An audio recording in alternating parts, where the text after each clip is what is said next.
Humingi na ng tulong kay DBM Secretary Amina Mina Pangandaman ang Apalit LGU upang maresolba ang problema sa mga sira-sirang kalsada na dahilan ng matinding pagbaha. Sa briefing na ginanap sa Apalit, isinumbong ni Mayor Jun Tetangco kay Secretary Mina na walang pondong inilaan sa pagpapagawa ng kanilang mga lansangan na tungkulin ng DPWH. Yung budget, may budget tayo. May budget tayo. Ha? Wala kay maintenance? Na Lilia po ang tumawag kay RT mismo. Kami dalawa nakipag-usap. Sinabi ho, walang pondo for 2025 yung MacArthur Highway. Tulungan niyo po kami dito sa problema namin dito. Hindi lang ho Kapampangan na makikinabang dito, ma'am. Buong region ho yung makikinabang dito, ma'am.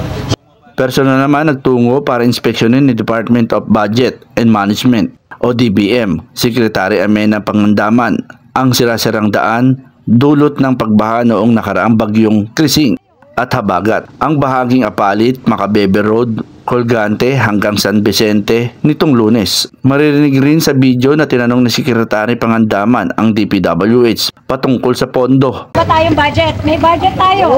May budget tayo. Ha?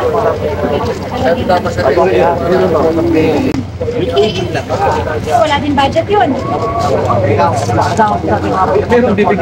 Ibinahagi rin ni Mayor Tetangco na noong pang 2023 nakipagpulong sa kanila si Pangulong BBM na kanilang hiniling na bigyan sila ng pondo para sa problemado nilang mga daan. Ayon pa sa alkalde, noong anyang 2024, inutusan na ng Pangulo ang DPWH na ayusin na ang sira-sirang kalsada. Ngunit nakalipas na ang ilang taon, hanggang ngayon ay walang ginagawa ang DPWH.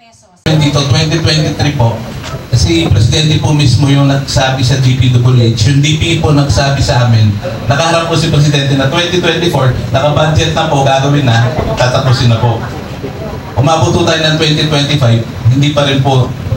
Tapos, isa hong tinatanong kasi namin yun, Presidente na po mismo yung nagsabi sa kanila, hindi pa rin po nila tinapos itong daan natin.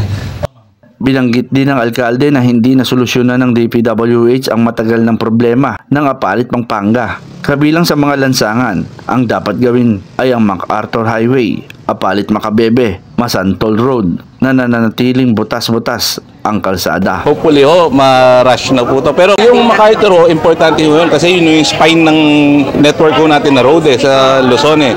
So yun po, 3 portion lang ho yun. 3 portion lang. Opo, 70, 100 something at saka yung almost 1 kilometer lang po. Yun lang po yung matagal namin yung napakusap na po.